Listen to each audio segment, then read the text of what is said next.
For decades, the US and Israel have searched for a way to topple the Iranian government, but every attempt to break the regime seems to shatter against an invisible wall. The state is virtually coup-proof. It is easy to look at scenes like this and assume Iran's leadership is completely irrational, a government driven by nothing but apocalyptic religious fervor. The Iranian state functions as a highly engineered, deeply paranoid fortress, reinforced by multiple layers of redundant security. Look at this diagram of how the government is actually structured. On paper, there is a standard elected parliament and a president, but right above them sits a shadow government, the supreme leader and unelected religious councils, which clamps down on the elected officials and controls every major decision. Then look at the military. Iran has a conventional army to protect its borders, but they built an entirely separate parallel force called the Islamic Revolutionary Guard Corps. Their only job is to protect the regime itself. Add to that a massive volunteer militia that weaves through every neighborhood to monitor the public, and an expansive network of foreign proxies acting as human shields across the Middle East. It is a bizarre, overlapping system of control. And to understand why it was built this way, you have to look at the 200 years of geopolitical trauma that drafted the blueprints. Long before the modern conflicts of the Middle East, this land was Persia. For thousands of years, it was an advanced civilization and the dominant regional power.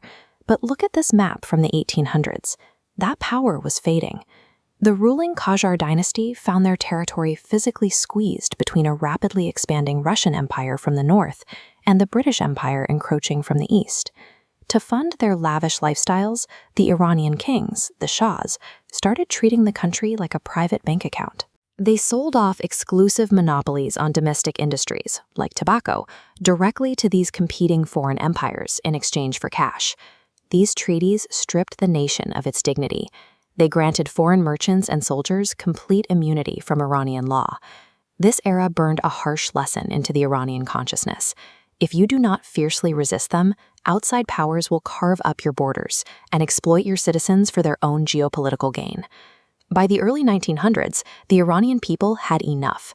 They rose up, forced the Shah to accept a constitution, and formed a parliament to finally put a stop to these corrupt foreign deals. The Russian Empire did not like this new democratic threat, so they brought cannons to the parliament building, opened fire, and executed the constitutional revolutionaries to protect their leverage in the country. Things escalated just a few years later when massive oil reserves were discovered in Iranian soil. Overnight, Iran went from being a strategic buffer zone to the vital fuel engine for the British Navy, cementing Britain's global dominance. With that oil flowing, another dark reality took hold. Any attempt by Iranians to govern themselves would be violently crushed the moment it threatened foreign economic profits. In 1951, a wildly popular democratic leader named Mohammad Mossadegh became prime minister. He decided it was time to reclaim those profits for the Iranian people, and he officially nationalized the country's oil industry. Britain refused to give up control. They boycotted Iranian oil and sent warships to the Persian Gulf, triggering a massive economic and military standoff. When the boycott didn't break Mossadegh, British intelligence brought in the CIA.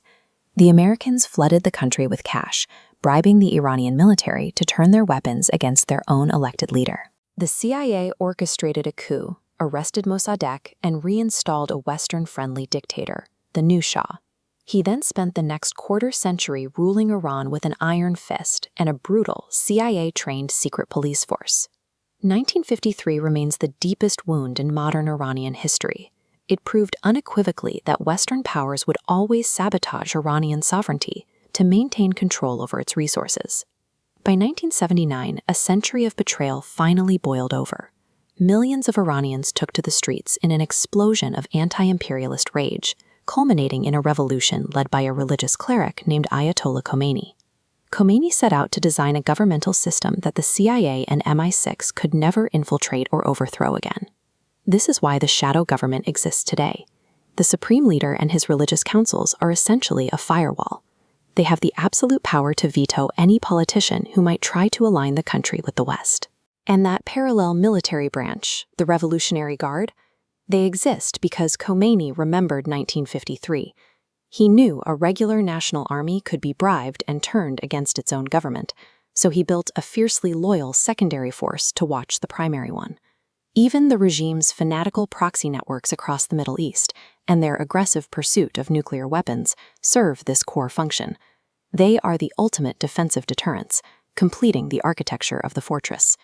Today, as Western nations use crippling economic sanctions and shadow wars to pressure Tehran, they are hitting a system that was explicitly engineered to absorb those exact tactics. But to maintain that survival, the regime's extreme paranoia has turned inward. The sprawling security apparatus built to fight off empires is now used to violently suppress any internal dissent from its own citizens. The vast majority of everyday Iranians despise this government. They are desperate for change. But every time they take to the streets, they face an insurmountable, multi-layered security force that refuses to break.